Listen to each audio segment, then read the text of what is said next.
Pride and Prejudice, Chapter 1. It is a truth universally acknowledged that a single man in possession of a good fortune must be in want of a wife. However little known the feelings or views of such a man may be on his first entering a neighborhood, this truth is so well fixed in the minds of the surrounding families that he is considered as the rightful property of some one or other of their daughters. "My dear Mr. Bennet," said his lady to him one day, "have you heard that Netherfield Park is let at last?" Mr. Bennet replied that he had not. "But it is," returned she, "for Mrs. Long has just been here, and she told me all about it." Mr. Bennet made no answer.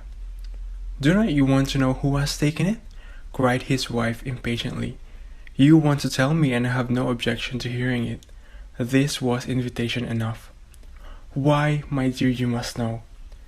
Mrs. Long says that Netherfield is taken by a young man of large fortune from the north of England, that he came down on Monday in a chaise and four to see the place, and was so much delighted with it that he agreed with Mr. Morris immediately, that he is to take possession before Michaelmas, and some of his servants are to be in the house by the end of next week." "What is his name?" "Bingley." "Is he married or single?" "Oh, single, my dear, to be sure. A single man of large fortune, 4,000 or 5,000 a year. What a fine thing for our girls!" "How so? How can it affect them?" "My dear Mr. Bennet," replied his wife, "how can you be so tiresome? You must know that I am thinking of his marrying one of them." "Is that his design in settling here?" "Design? Nonsense! How can you talk so? But it is very likely that he may fall in love with one of them, and therefore you must visit him as soon as he comes." "I see no occasion for that. You and the girls may go, or you may send them by themselves, which perhaps will be still better. For as you are as handsome as any of them, Mr. Bingley might like you the best of the party." "My dear, you flatter me. I certainly have had my share of beauty, but I do not pretend to be anything extraordinary now. When a woman has 5 grown-up daughters, she ought to give over thinking of her own beauty. In such cases, a woman has not often much beauty to think of." "But, my dear, you must indeed go and see Mr. Bingley when he comes into the neighborhood." "It is more than I engage for, I assure you." "But consider your daughters. Only think what an establishment it would be for one of them.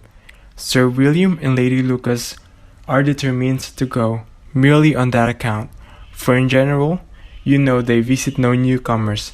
Indeed, you must go, for it will be impossible for us to visit him if you do not." "You are over scrupulous, surely. I dare say Mr. Bingley will be very glad to see you, and I will send a few lines by you to assure him of my hearty consent to his marrying whichever he chooses of the girls, though I must show in a good word for my little Lizzie." "I desire you will do no such thing. Lizzie is not a bit better than the others, and I am sure she is not half so handsome as Jane, nor half so good-humoured as Lydia, but you are always giving her the preference." "They have none of them much to recommend them," replied he. "They are all silly and ignorant like other girls, but Lizzie has something more of quickness than her sisters." "Mr. Bennet, how can you abuse your own children in such a way? You take delight in vexing me. You have no compassion on my poor nerves." "You mistake me, my dear. I have a high respect for your nerves. They are my old friends. I have heard you mention them with consideration these 20 years at least." "Ah, you do not know what I suffer, but I hope you will get over it, and live to see many young men of 4,000 a year come into the neighborhood. It will be no use to us if 20 such should come, since you will not visit them. Depend upon it, my dear, that when there are 20, I will visit them all." Mr. Bennet was so odd, a mixture of quick parts, sarcastic humor, reserve, and caprice, that the experience of 23 years had been insufficient to make his wife understand his character. Her mind was less difficult to develop. She was a woman of mean understanding, little information, and uncertain temper. When she was discontented, She fancied herself nervous.